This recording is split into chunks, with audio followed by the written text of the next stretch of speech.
O nascimento de Elizabeth, em 7 de setembro de 1533, representou muito mais do que a chegada de uma nova vida à corte inglesa. Ela foi fruto da união entre o rei Henrique VIII e sua segunda esposa, Ana Bolena, e nasceu sob o peso imenso de expectativas políticas e dinásticas. Naquele momento, o rei desejava, acima de tudo, um herdeiro masculino que garantisse a continuidade da dinastia Tudor. A chegada de uma filha, portanto, foi recebida com um misto de celebração e desapontamento. A Inglaterra da época vivia uma profunda tensão religiosa e política, marcada pelo recente rompimento com a Igreja Católica. O casamento de Henrique VIII com Ana Bolena tinha sido uma das principais causas da cisão, uma vez que o Papa havia se recusado a anular o primeiro casamento do rei com Catarina de Aragão. Nesse contexto, Elizabeth nasceu já em meio a uma atmosfera de instabilidade, onde sua existência estava intrinsecamente ligada aos conflitos religiosos e às disputas pelo poder. Apesar da decepção inicial pela ausência de um herdeiro homem, Elizabeth foi tratada com as honrarias de uma princesa legítima. Seu batizado foi realizado com grande pompa no Palácio de Greenwich, e nobres de alta estirpe foram escolhidos como seus padrinhos. Henrique VIII não poupou recursos para demonstrar que sua filha era reconhecida como sua sucessora natural, ainda que a esperança de um filho homem permanecesse viva em seu coração. O início da vida de Elizabeth coincidiu com o auge do prestígio de Ana Bolena. Contudo, a posição de sua mãe era extremamente frágil. A incapacidade de Ana em dar à luz a um filho homem e os constantes boatos de traição a tornavam vulnerável às intrigas da corte. Em pouco tempo, essa fragilidade se refletiria na vida da jovem princesa, que veria sua posição na linha de sucessão ser ameaçada. A morte trágica de Ana Bolena, em 1536, alterou drasticamente o destino de Elizabeth. Aos apenas 2 anos de idade, ela foi declarada ilegítima, excluída da linha sucessória e privada de grande parte de seu status. A queda vertiginosa de sua mãe serviu como uma lição precoce para Elizabeth sobre a natureza volátil do poder. Mesmo na infância, ela foi exposta a uma realidade onde alianças podiam ser quebradas, honrarias retiradas e vidas ceifadas por questões de conveniência política. Sem a proteção materna, Elizabeth foi criada sob a supervisão de tutores e governantas escolhidos pela coroa. Sua educação, no entanto, não foi negligenciada. Henrique VIII, apesar de ter a relegado ao segundo plano, ainda zelava para que ela recebesse uma formação adequada às damas da nobreza, especialmente no que dizia respeito às letras e aos idiomas. Desde cedo, Elizabeth revelou uma inteligência aguçada, uma capacidade de argumentação incomum e uma impressionante disciplina nos estudos. O ambiente em que Elizabeth cresceu foi marcado por mudanças constantes de afeto e posição política. Cada nova esposa de seu pai trazia novas incertezas sobre seu futuro. A princesa aprendeu a importância da discrição, da paciência e da adaptação, as qualidades que mais tarde definiriam sua habilidade diplomática como soberana. Sua juventude foi uma lição viva sobre a instabilidade do poder e a necessidade de manter-se vigilante diante das mudanças do destino. Embora inicialmente colocada à margem, Elizabeth soube construir para si uma identidade distinta. Enquanto a jovem Maria, filha de Catarina de Aragão, carregava o peso da associação com a fé católica e o antigo regime, Elizabeth passou a representar, de maneira sutil, as possibilidades de renovação da monarquia inglesa. Sua mera existência encarnava a ideia de continuidade, mesmo em um cenário de sucessivas rupturas e incertezas dinásticas. A corte em que Elizabeth cresceu era um espelho da Inglaterra em transformação, um lugar de esplendor e intrigas, de inovações culturais e lutas religiosas. Desde tenra idade, ela foi treinada não apenas em erudição, mas também na arte de sobreviver em meio à instabilidade. Essa formação silenciosa, quase invisível aos olhos de muitos, plantou as sementes da extraordinária resiliência que ela demonstraria ao longo de toda a sua vida. A infância de Elizabeth, embora nascida na nobreza, foi marcada por um constante senso de ameaça. Após a execução de Ana Bolena, a jovem princesa viu-se em uma posição ambígua, mantinha certos privilégios da alta linhagem, mas estava politicamente vulnerável e emocionalmente isolada. A exclusão da linha de sucessão a obrigou a crescer num ambiente em que a lealdade era fugaz e a segurança pessoal, incerta. Mesmo fora do centro da vida política, Elizabeth não estava livre dos perigos que rondavam a corte. Qualquer ligação com facções derrotadas ou qualquer gesto mal interpretado poderia resultar em graves punições. Desde tenra idade, ela foi ensinada a pesar suas palavras, a observar sem se expor, a entender os humores daqueles que a rodeavam. Essas habilidades, instiladas pela necessidade, moldaram a jovem em uma verdadeira estrategista, muito antes que tivesse qualquer poder oficial.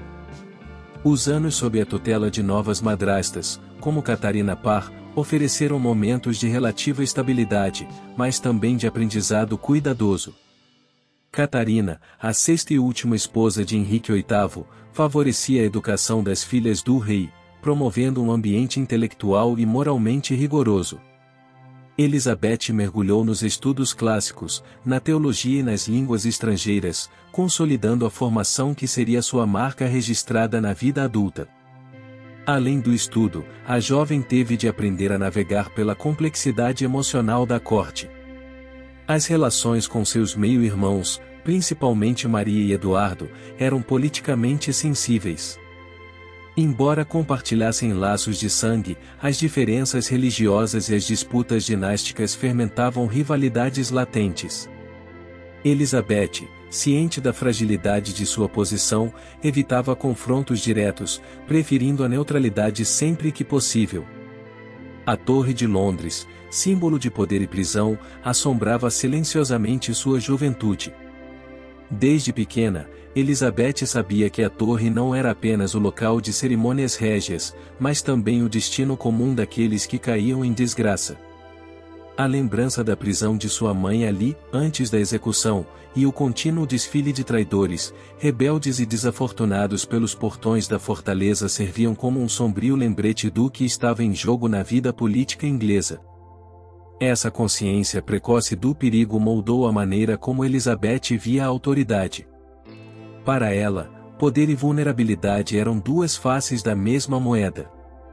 Enquanto outras crianças de sua idade poderiam sonhar com bailes e contos de fadas, Elizabeth era obrigada a contemplar a inconstância da fortuna e a brutalidade do castigo real.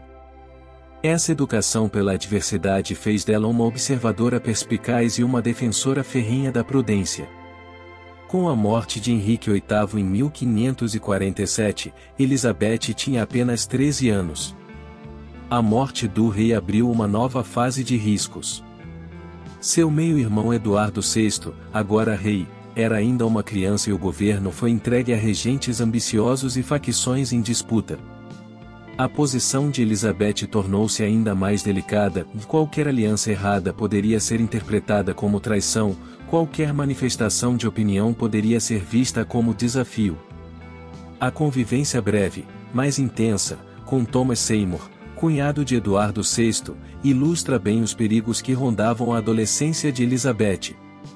Seymour, sedutor e ambicioso, procurou aproximar-se dela para fins políticos, criando escândalos que quase destruíram sua reputação. A jovem princesa, contudo, demonstrou uma impressionante frieza ao lidar com as acusações, recusando-se a ceder a interrogatórios e protegendo-se com respostas calculadas. Essa habilidade de resistir sob pressão consolidou sua reputação como uma mente afiada e impenetrável. A sobrevivência de Elizabeth durante esses anos foi, em grande parte, resultado de sua intuição política e autocontrole. Ela compreendia que, na corte dos Tudors, mais do que coragem, era necessário ter discernimento e saber quando permanecer em silêncio. Em uma época em que palavras precipitadas podiam significar a morte, o silêncio era uma forma de resistência e de preservação. A ascensão de Maria I ao trono da Inglaterra em 1553 inaugurou um dos períodos mais difíceis da vida de Elizabeth. Após a morte prematura de Eduardo VI, a sucessão tornou-se uma questão urgente e conturbada. Embora tentativas tenham sido feitas para impedir Maria de assumir o trono, inclusive com a breve proclamação de Lady Jane Grey como rainha, a filha de Catarina de Aragão prevaleceu, restaurando o catolicismo como religião oficial e estabelecendo um regime de repressão severa contra os protestantes e seus simpatizantes. Para Elizabeth, essa mudança de governo foi particularmente delicada. Embora tivesse sido educada com uma formação religiosa que misturava elementos católicos e protestantes, ela era, aos olhos de muitos, um símbolo da reforma anglicana iniciada por seu pai. Sua própria existência lembrava aos olhos da nova rainha os pecados do passado, do divórcio de Henrique VIII e a ruptura com Roma. Assim, a posição de Elizabeth no novo regime era ambígua e extremamente perigosa. Logo nos primeiros meses do reinado de Maria I, Elizabeth foi forçada a adotar uma postura pública de conformidade religiosa. Participou de missas católicas, seguiu rituais tradicionais e demonstrou, sempre que possível, deferência às autoridades eclesiásticas restauradas. No entanto, a sinceridade de suas ações era constantemente questionada. Muitos viam nela não apenas uma ameaça religiosa, mas também uma rival legítima ao trono, especialmente devido à crescente impopularidade das políticas de Maria. A tensão atingiu seu ápice com a revolta de Wyatt, em 1554. Esse levante protestante, motivado pela insatisfação com o plano de casamento entre Maria e Filipe II da Espanha, teve entre seus objetivos iniciais a substituição da rainha por Elizabeth. Embora a jovem princesa negasse envolvimento, as suspeitas eram inevitáveis. O medo da traição levou Maria a ordenar a prisão de Elizabeth e sua transferência para a Torre de Londres, o mesmo local onde sua mãe, Ana Bolena, aguardara a execução. A prisão de Elizabeth representou o momento mais crítico de sua sobrevivência até então. Enfrentando interrogatórios intensos, ela manteve uma estratégia de autodefesa baseada na cautela verbal e na negação firme de qualquer participação na conspiração. Sem provas concretas, os conselheiros de Maria hesitaram em autorizar medidas mais drásticas. Ainda assim, Elizabeth passou semanas na incerteza, convivendo com a possibilidade real de execução. Posteriormente, para aliviar a pressão política e apaziguar a opinião pública, Maria transferiu Elizabeth para a prisão domiciliar em Woodstock, sob severa vigilância. Lá, em relativa solidão, Elizabeth aperfeiçoou ainda mais sua capacidade de dissimulação e paciência. Aprendeu que, muitas vezes, a resistência mais eficaz era silenciosa, feita de gestos sutis e da habilidade de esperar o momento oportuno. A perseguição religiosa promovida por Maria I, que ficou conhecida como a Era das Fogueiras, reforçou a percepção de que a sobrevivência de Elizabeth era crucial para a esperança protestante na Inglaterra. As execuções públicas de hereges, muitos dos quais eram populares entre o povo, abalaram o apoio à rainha e intensificaram o desejo de uma alternativa que pudesse restaurar a tolerância e a estabilidade. Nesse contexto, a imagem de Elizabeth como futura monarca começou a ganhar força, mesmo sem sua participação ativa. Paradoxalmente, a perseguição que pretendia consolidar o regime de Maria acabou fortalecendo a legitimidade de Elizabeth. A jovem, que se mantinha discreta e obediente, começou a ser vista não apenas como uma possível herdeira, mas como uma figura de resistência silenciosa. Sua imagem pública, cuidadosamente construída pela prudência de suas ações, tornava-se cada vez mais poderosa. O período sob o reinado de Maria ensinou a Elizabeth lições preciosas sobre o poder, a força bruta e a intolerância religiosa podiam minar a própria autoridade que pretendiam proteger. Observando os erros da meia-irmã, ela compreendeu que um governo duradouro exigiria mais do que mera imposição de fé, seria necessário flexibilidade, moderação e uma profunda capacidade de interpretar o espírito do povo. A morte de Maria I, em novembro de 1558, encerrou um dos períodos mais sombrios da história inglesa e abriu caminho para a ascensão de Elizabeth ao trono. A nova rainha, então com 25 anos, herdava um reino profundamente dividido, fragilizado pela intolerância religiosa, pela instabilidade política e pela desconfiança externa. Sua coroação não foi apenas uma cerimônia tradicional, foi o início consciente de uma nova era, pautada pela reconstrução da confiança e da identidade nacional. Desde o momento em que recebeu a notícia da morte de Maria, Elizabeth demonstrou a consciência do peso que carregava. Sua célebre frase, "Isto é obra do Senhor, e é maravilhoso aos nossos olhos", refletiu não apenas uma expressão de fé, mas também a habilidade de construir uma imagem de legitimidade sagrada para seu governo. Sua ascensão não seria baseada em imposição, mas em um apelo renovado à esperança coletiva de um futuro melhor. A preparação para a cerimônia de coroação foi meticulosa. Elizabeth sabia que cada detalhe, desde as roupas que usaria até as palavras que pronunciaria, seria interpretado como sinal de suas intenções políticas. Escolheu símbolos que conciliavam tradição e renovação, manteve alguns rituais católicos para apaziguar setores conservadores, mas deu ênfase à leitura em inglês das escrituras, sinalizando uma inclinação ao protestantismo moderado.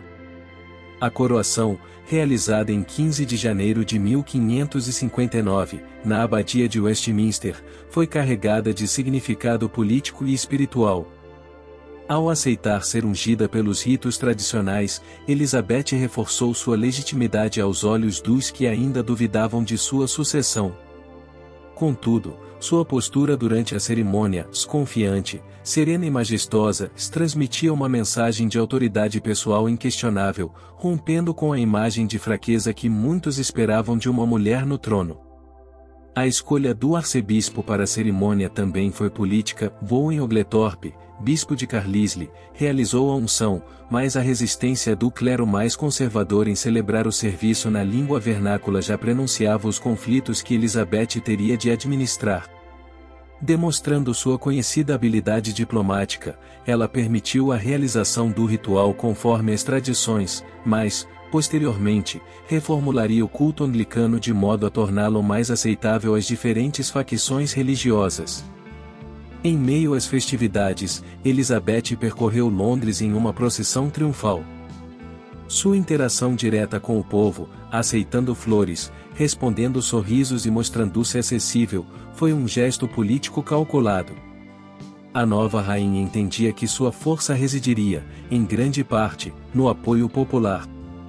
Assim, desde o primeiro momento, ela estabeleceu uma relação simbiótica com seus súditos, apresentando-se não como uma soberana distante, mas como a encarnação viva das esperanças nacionais. O discurso de Elizabeth ao parlamento, alguns meses após a coroação, consolidou ainda mais essa imagem. Nele, ela declarou que seria casada com seu povo, uma afirmação que ultrapassava o plano retórico. A escolha deliberada de permanecer solteira seria uma das maiores estratégias políticas de seu reinado, preservando sua independência e evitando as armadilhas diplomáticas que poderiam advir de uma aliança matrimonial. A coroação de Elizabeth também marcou uma mudança significativa na política externa. Ela procurou estabelecer uma imagem de continuidade institucional, evitando rompimentos bruscos, mas iniciou discretas negociações com potências protestantes europeias. Essa abordagem cautelosa visava garantir o reconhecimento internacional de sua autoridade sem provocar, de imediato, as hostilidades dos grandes poderes católicos. Do ponto de vista interno, o novo governo promoveu os primeiros esforços para restaurar a estabilidade econômica e social.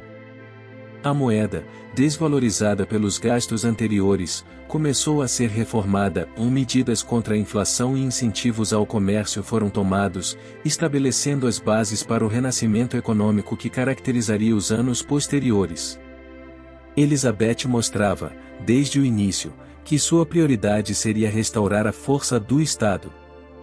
O início do reinado de Elizabeth I não foi marcado apenas por celebrações e esperanças renovadas. Rapidamente, a jovem rainha teve de enfrentar uma série de desafios internos que ameaçavam a estabilidade de seu governo. As cicatrizes religiosas deixadas pelas administrações anteriores não cicatrizaram com sua coroação, e o país permanecia dividido entre católicos e protestantes, entre conservadores e reformadores, entre lealdades pessoais e projetos de poder rivais. Entre os primeiros obstáculos estava a necessidade de consolidar sua autoridade em um parlamento que, embora reconhecesse sua legitimidade, não estava livre de pressões externas e internas. Muitos nobres ainda simpatizavam com a restauração católica e viam a nova rainha com desconfiança. Em paralelo, setores mais radicais do protestantismo esperavam mudanças drásticas que Elizabeth, sempre pragmática, não estava disposta a implementar imediatamente. Manter o equilíbrio exigia habilidade, diplomacia e, acima de tudo, paciência. As conspirações começaram a surgir quase que simultaneamente à consolidação do novo governo. Diversos grupos católicos, insatisfeitos com a política religiosa moderada de Elizabeth, começaram a articular planos para removê-la do trono. Algumas dessas conspirações buscavam colocar em seu lugar Maria Stuart, a rainha da Escócia, que para muitos representava a legítima herdeira da coroa inglesa, por sua linhagem e adesão ao catolicismo. O perigo mais sério desses primeiros anos foi representado pela conspiração conhecida como o Plot of the Northern Arrows, em 1569, embora movimentos menores já surgissem antes. Nobres do norte da Inglaterra, tradicionalmente católicos e ressentidos pela perda de influência política, tramaram uma rebelião armada. A insurreição falhou, mas deixou claro que a oposição interna não poderia ser ignorada ou subestimada. Além das ameaças militares, Elizabeth enfrentava constantes dúvidas quanto à sua própria segurança pessoal. O temor de assassinatos e envenenamentos levou à criação de uma rede de espionagem eficiente, coordenada por homens como Francis Walsingham. A vigilância constante, as cartas interceptadas e a infiltração em grupos dissidentes tornaram-se ferramentas essenciais de autodefesa do regime, moldando uma política de segurança que seria refinada ao longo dos anos. Internamente, também pairava sobre Elizabeth a sombra da sucessão. Sem herdeiros e sem intenção clara de se casar, a rainha era fonte de incertezas para a nobreza e para o povo. A ausência de uma linha de sucessão definida alimentava conspirações e criava um ambiente de permanente expectativa.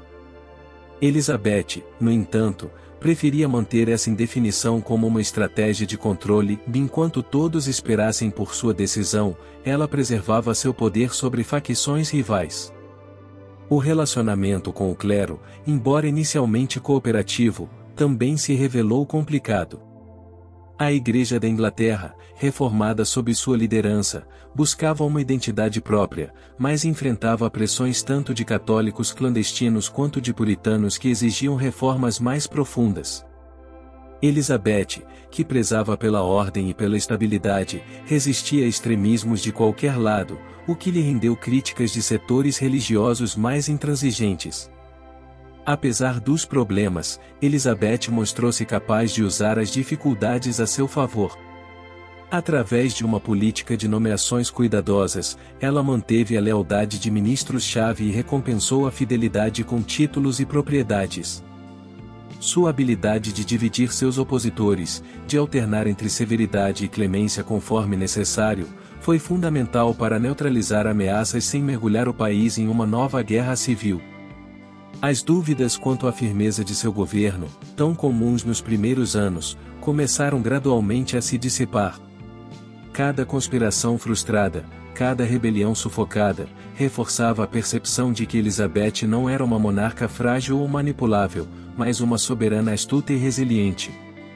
A própria imagem da rainha, cuidadosa em suas aparições públicas, controlada em suas declarações, contribuía para a construção de uma autoridade quase mítica. Ao assumir o trono, Elizabeth I sabia que a questão religiosa seria central para a estabilidade de seu governo. A Inglaterra, marcada por décadas de conflitos e mudanças abruptas de fé oficial, precisava de uma nova diretriz que trouxesse tanto a paz interna quanto o respeito internacional. A solução encontrada por Elizabeth não foi o retorno total ao catolicismo nem a adoção do radicalismo protestante, mas uma via intermediária, uma reforma controlada e pragmática, que consolidaria sua autoridade política e definiria a identidade espiritual do reino. O primeiro grande passo para essa consolidação foi o Ato de Supremacia de 1559. Este documento, cuidadosamente redigido e estrategicamente apresentado ao parlamento, restaurava a independência da Igreja da Inglaterra em relação à autoridade papal. Diferente de Henrique VIII, que havia se autodenominado o chefe supremo da Igreja, Elizabeth adotou o título de governadora suprema, um gesto calculado para aliviar as tensões religiosas, evitando a alegação de que uma mulher não poderia ser líder espiritual de um povo cristão. O ato de supremacia exigia que todos os ocupantes de cargos públicos e eclesiásticos prestassem juramento de lealdade à rainha como governadora da Igreja.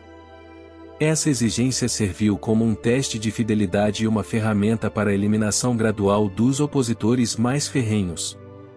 Muitos bispos católicos recusaram-se a fazer o juramento e foram substituídos por clérigos mais alinhados às novas diretrizes religiosas. Dessa maneira, Elizabeth renovava o corpo eclesiástico, alinhando-o à sua visão de moderação e unidade nacional. Complementando o ato de supremacia, o ato de uniformidade foi promulgado, estabelecendo a obrigatoriedade do uso do livro de oração comum em todas as igrejas do reino. Embora o conteúdo do livro fosse de clara inspiração protestante, o texto foi deliberadamente formulado para ser suficientemente ambíguo, permitindo que diferentes interpretações convivessem sob a mesma estrutura litúrgica. Era uma tentativa, ainda que imperfeita, de reconciliar a diversidade religiosa em uma mesma prática nacional. A reação a essas mudanças foi variada. No interior da Inglaterra, especialmente nas regiões do norte, a resistência foi intensa e persistente. Muitos católicos praticavam sua fé em segredo, organizando missas clandestinas e desafiando a autoridade real. No entanto, Elizabeth evitou perseguições abertas contra os católicos no início de seu reinado, buscando reduzir as tensões e evitar novos ciclos de martírio que poderiam fortalecer a oposição. No cenário internacional, as reformas religiosas colocaram Elizabeth em uma posição delicada. As potências católicas, como Espanha e França, viam com desconfiança e hostilidade a ruptura definitiva da Inglaterra com Roma. A ameaça de invasão estrangeira tornou-se uma preocupação constante, obrigando a rainha a equilibrar a afirmação de sua autoridade religiosa com a necessidade de manter canais diplomáticos abertos e preservar a paz enquanto fortalecia seu governo. A revolução religiosa liderada por Elizabeth também teve impacto significativo na educação e na cultura. Escolas e universidades passaram a adotar currículos baseados em princípios protestantes, promovendo uma nova geração de pensadores e líderes que moldariam o futuro do país. A disseminação do inglês como língua litúrgica e literária contribuiu para a construção de uma identidade nacional mais coesa e distinta da tradição católica europeia. Elizabeth demonstrou habilidade notável ao construir uma estrutura religiosa que, embora insatisfatória para os extremos de ambos os lados, era suficientemente estável para sustentar seu governo.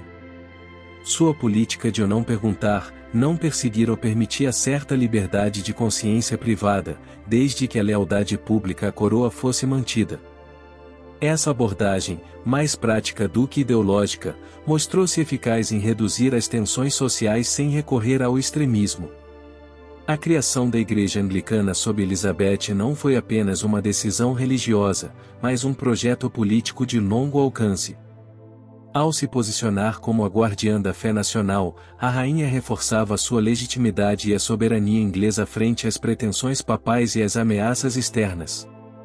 A religião tornava-se, assim, um instrumento de coesão nacional, moldando a cultura, a política e até a economia do período. Enquanto Elizabeth I consolidava seu poder internamente, a ameaça vinda do exterior não deixava de crescer. A política religiosa que ela havia implementado, rompendo definitivamente com Roma, atraiu a antipatia das grandes potências católicas da Europa. Espanha e França, rivais históricos, embora também em disputa entre si, viam na jovem rainha uma inimiga comum a ser neutralizada. Para Elizabeth, manter a Inglaterra segura diante dessas ameaças tornou-se um exercício constante de diplomacia e defesa estratégica. A Espanha de Filipe II, em particular, representava um perigo formidável. Filipe, que havia sido marido de Maria I e, portanto, rei consorte da Inglaterra, via sua influência no país desaparecer com a morte da esposa. A ascensão de Elizabeth, e sua recusa em restaurar o catolicismo, foi encarada como um desafio pessoal e político. A Espanha, à época a maior potência mundial, via a Inglaterra protestante como um obstáculo à hegemonia católica europeia e, possivelmente, como um alvo legítimo de intervenção. A França, por sua vez, representava uma ameaça diferente, mas igualmente séria. A ligação da França com Maria Stuart, a rainha da Escócia e prima de Elizabeth, colocava em risco a estabilidade da sucessão inglesa. Maria, casada com o rei francês Francisco II, era considerada por muitos católicos como a legítima soberana da Inglaterra. Essa conexão dinástica, combinada com o poder militar francês, criava uma situação em que Elizabeth precisava agir com extrema cautela para evitar que seu trono fosse contestado tanto interna quanto externamente. A estratégia de Elizabeth diante dessas ameaças foi marcada pela prudência e pelo uso habilidoso da diplomacia. Em vez de confrontar diretamente seus inimigos, ela buscou manter o equilíbrio entre as potências europeias, apoiando discretamente causas protestantes no continente enquanto evitava provocar abertamente as grandes monarquias católicas. Esse jogo duplo exigia habilidade, pois qualquer movimento em falso poderia precipitar uma guerra para a qual a Inglaterra, naquele momento, não estava plenamente preparada. Um dos pilares dessa política foi o uso de casamentos como ferramenta diplomática. Embora nunca tenha se casado, Elizabeth incentivou rumores e negociações de alianças matrimoniais com príncipes estrangeiros, mantendo seus rivais incertos sobre suas intenções. As conversas com o arquiduque Carlos da Áustria, com o duque de Anjou e outros pretendentes europeus não visavam um matrimônio real, mas antes a criação de relações diplomáticas favoráveis e o adiamento de possíveis hostilidades. Ao mesmo tempo, Elizabeth começou a fortalecer as defesas militares do reino. Investimentos em fortalezas costeiras, treinamento de milícias locais e incentivo ao desenvolvimento da marinha foram medidas tomadas para garantir que, se a diplomacia falhasse, a Inglaterra pudesse resistir a uma invasão. A consciência da vulnerabilidade insular moldou muitas das ações do governo, e a preparação militar tornou-se um componente silencioso, porém constante, da política externa elisabetana. O apoio secreto de Elizabeth aos protestantes nos Países Baixos, então sob domínio espanhol, exemplificava sua estratégia indireta de enfraquecer seus inimigos sem se comprometer oficialmente.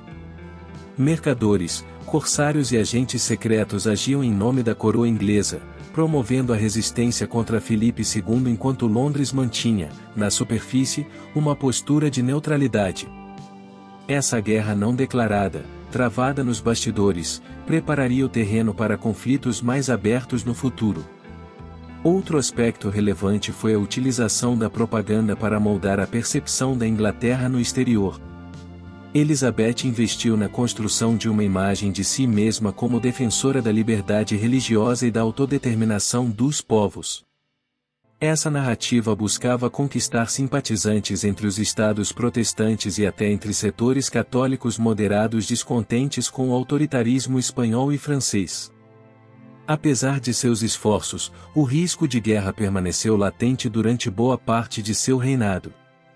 A assinatura do Tratado de Catial-Cambresis em 1559, entre França e Espanha, reduziu temporariamente as tensões, mas a morte precoce de Francisco II e a posterior instabilidade na França mantiveram o cenário europeu volátil. Elizabeth, com sua habitual prudência, preferiu investir na consolidação interna antes de se envolver em campanhas militares arriscadas. O conflito entre Inglaterra e Espanha, latente durante anos, alcançou seu ápice na década de 1580. As tensões, alimentadas pela política expansionista espanhola, pelo apoio inglês aos rebeldes nos Países Baixos e pela contínua pirataria dos corsários ingleses contra navios espanhóis, culminaram naquilo que seria um dos episódios mais emblemáticos do reinado de Elizabeth I, a derrota da Armada Invencível. Este evento não apenas consolidou a posição da Inglaterra como potência emergente, mas também fortaleceu a imagem da rainha como líder indomável. A preparação para o embate começou anos antes, com a intensificação das hostilidades. A execução de Maria Stuart em 1587, acusada de conspirar contra a vida de Elizabeth, forneceu a Filipe II o pretexto que faltava para planejar uma invasão aberta. O monarca espanhol idealizava uma frota massiva, a Armada Invencível, destinada a cruzar o Canal da Mancha, unir-se às forças terrestres na Flandres e subjugar a Inglaterra em uma rápida ofensiva. A Inglaterra, ciente da ameaça, não permaneceu inerte. Sob a liderança de figuras como Francis Drake, John Hawkins e Charles Howard, preparou sua marinha para uma defesa agressiva. Diferente das pesadas embarcações espanholas, os navios ingleses eram menores, mais ágeis e equipados com artilharia mais moderna, o que lhes conferia grande vantagem em mobilidade e poder de fogo em combates no mar. Quando a armada partiu da Espanha, em maio de 1588, sua formação era impressionante, mais de 130 navios e cerca de 30.000 homens compunham a força invasora. Contudo, dificuldades iniciais, como tempestades que dispersaram parte da frota e problemas de abastecimento, minaram a eficácia da operação antes mesmo do primeiro confronto direto com os ingleses. A travessia, longe de ser um movimento rápido e coeso, tornou-se um esforço desgastante e vulnerável. A estratégia inglesa revelou-se decisiva.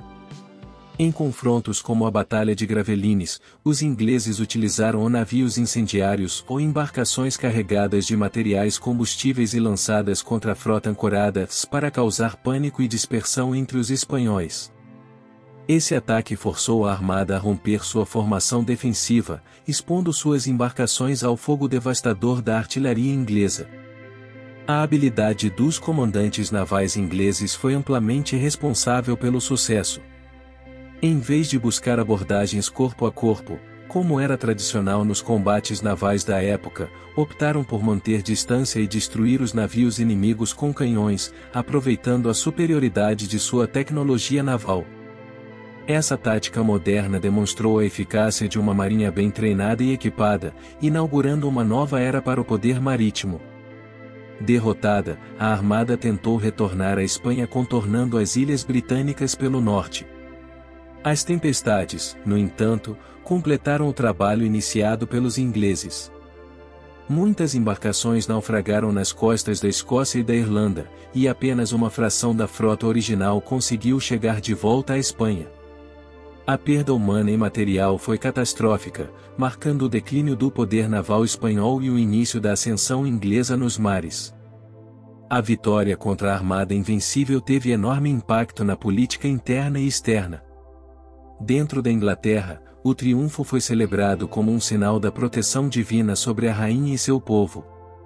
Elizabeth aproveitou o momento para fortalecer sua imagem pública, apresentando-se como a salvadora da nação, em um discurso histórico diante de suas tropas em Tilbury, onde declarou: "Tenho o corpo de uma mulher fraca e débil, mas o coração e o estômago de um rei, se de um rei da Inglaterra também."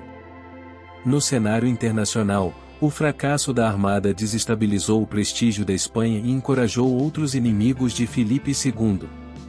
Para a Inglaterra, abriu-se a oportunidade de expandir seu comércio, iniciar a colonização de novas terras e projetar sua influência além do Canal da Mancha. A marinha inglesa, fortalecida e experiente, tornava-se peça central da política externa elisabetana.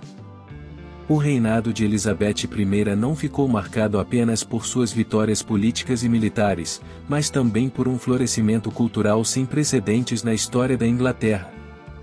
O chamado período elisabetano é frequentemente lembrado como uma era dourada, em que a literatura, o teatro, a música e as artes em geral atingiram novos patamares de excelência e inovação. Este ambiente cultural vibrante não foi um simples reflexo da estabilidade política, foi também fruto das políticas de incentivo e da atmosfera de orgulho nacional que Elizabeth ajudou a criar.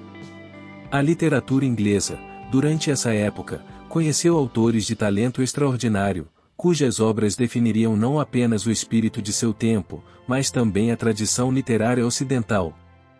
Dramaturgos como William Shakespeare, Christopher Marlowe e Ben Jonson produziram peças que exploravam temas universais, ambição, amor, traição, poder, em linguagem refinada e profunda. Shakespeare, em especial, se tornaria símbolo do gênio literário elizabetano, levando o teatro inglês a um nível de reconhecimento jamais alcançado antes. O teatro popularizou-se como nunca. A construção de espaços como o The Globe Theatre e o The Rose Theatre, frequentados por públicos de todas as classes sociais, evidencia a democratização do acesso às artes. O teatro não era mais exclusivo das cortes ou da nobreza, tornará-se um fenômeno social, capaz de formar opinião pública e refletir, com suas histórias e personagens, as complexidades da sociedade inglesa. Além do teatro, a poesia floresceu como uma forma de expressão elevada e cultivada. Poetas como Edmund Spenser e Sir Philip Sidney criaram obras que exaltavam valores como a honra, o amor cortês e a virtude cívica. A poesia elizabetana, ricamente estruturada e profundamente simbólica, serviu tanto para entretenimento quanto para instrução moral, alinhando-se aos ideais de um governo que prezava a ordem e a harmonia. A música, outro pilar do período, também experimentou avanços notáveis. Compositores como William Byrd e Thomas Tallis desenvolveram estilos que combinavam influências medievais e renascentistas, resultando em peças sacras e seculares de impressionante beleza e complexidade. A música fazia parte da vida cotidiana, presente em cerimônias oficiais, peças teatrais e entretenimentos privados, funcionando como um elo entre as diferentes camadas sociais. O período elizabetano também foi notável pela expansão do conhecimento e da ciência. Embora a revolução científica estivesse ainda em seus primórdios, figuras como John Dee exemplificaram o interesse por temas como astronomia, matemática e navegação. Esse impulso pelo saber, embora muitas vezes ainda entrelaçado com o misticismo e a alquimia, indicava uma abertura intelectual que prepararia a Inglaterra para avanços futuros em ciência e tecnologia. Na arquitetura, surgiram estilos que mesclavam tradições góticas com influências renascentistas italianas. Residências de campo como Ardwick Hall e Lombiat House ilustram a riqueza e o gosto da nova aristocracia inglesa, estimulada pela relativa prosperidade econômica do reinado de Elizabeth. Esses edifícios refletem não apenas poder e opulência, mas também uma nova sensibilidade estética que valorizava a simetria, a ordem e a harmonia com a natureza. Outro aspecto relevante foi o surgimento de uma identidade nacional mais forte e orgulhosa. O sucesso militar, combinado com a efervescência cultural, criou uma sensação de excepcionalismo inglês que seria nutrida e explorada nos séculos seguintes. A língua inglesa, elevada a um novo patamar de sofisticação pelas obras literárias e dramáticas da época, tornava-se um instrumento de expressão nacionalista e um símbolo da autonomia cultural do país. A Rainha Elizabeth, consciente do poder das artes como ferramenta de coesão social e de projeção internacional, soube patrocinar e proteger muitos desses desenvolvimentos. Embora seu apoio não tenha sido sistemático ou organizado nos moldes modernos, sua presença e seu gosto pelas artes inspiraram nobres e cidadãos a valorizarem e investirem na cultura. O esplendor da corte elizabetana, suas festividades, torneios e encenações, criou um modelo de mecenato que estimulava a criatividade e premiava o talento. À medida que o século XVI chegava ao seu fim, Elizabeth I enfrentava novos desafios que não mais diziam respeito à conquista do poder ou à defesa contra invasões estrangeiras, mas sim à difícil tarefa de manter a estabilidade e a continuidade de um reino que ela própria havia elevado a um novo patamar. O envelhecimento da rainha e a ausência de um herdeiro geravam tensões silenciosas entre os nobres e membros do Conselho Real, todos cientes de que a sucessão traria inevitáveis mudanças. Elizabeth, que sempre cultivara uma imagem de força e vitalidade, começou a sentir o peso dos anos. Suas decisões tornaram-se mais cautelosas e, por vezes, hesitantes, refletindo a consciência de que seu reinado aproximava-se do fim. A perda de conselheiros de longa data, como William Cecil, Lord Burghley, em 1598, privou-a de aliados leais e experientes, obrigando-a a confiar em novas gerações de políticos que nem sempre compartilhavam sua visão e sua habilidade. A década final de seu governo foi marcada por dificuldades econômicas e sociais. As longas campanhas militares na Irlanda, particularmente a Guerra dos 9 Anos, exigiram recursos consideráveis, pressionando os cofres públicos e a população, que enfrentava aumento de impostos e escassez de alimentos em determinados períodos. Embora Elizabeth fosse ainda respeitada, surgiam murmúrios de descontentamento entre seus súditos, especialmente entre aqueles mais atingidos pelas dificuldades econômicas. Internamente, a monarquia também viu-se diante de novos tipos de oposição. Jovens nobres ambiciosos, como Robert de Vereux, o conde de Essex, desafiaram a autoridade da rainha, culminando em conspirações e tentativas de golpe. A execução de Essex em 1601, após uma fracassada revolta, evidenciou a crescente distância entre Elizabeth e as gerações mais jovens da aristocracia, acostumadas a outros estilos de liderança e ansiosas por mudanças. Apesar dessas dificuldades, Elizabeth manteve-se firme até o fim. Sua habilidade política, desenvolvida ao longo de décadas de experiência, permitiu que ela contivesse as ameaças e evitasse grandes convulsões sociais ou políticas. Ao contrário de muitos monarcas da época, ela conseguiu terminar seu reinado sem ser deposta ou derrotada, um feito notável em um século tão instável como o XVI. A questão sucessória, embora sempre sensível, foi resolvida com notável pragmatismo. Elizabeth, em seus últimos dias, indicou de forma tácita seu sucessor, o Jaime VI da Escócia, filho de Maria Stuart, sua antiga rival. Com essa escolha, garantiu a união das coroas da Inglaterra e da Escócia sob um único monarca, iniciando a dinastia Stuart.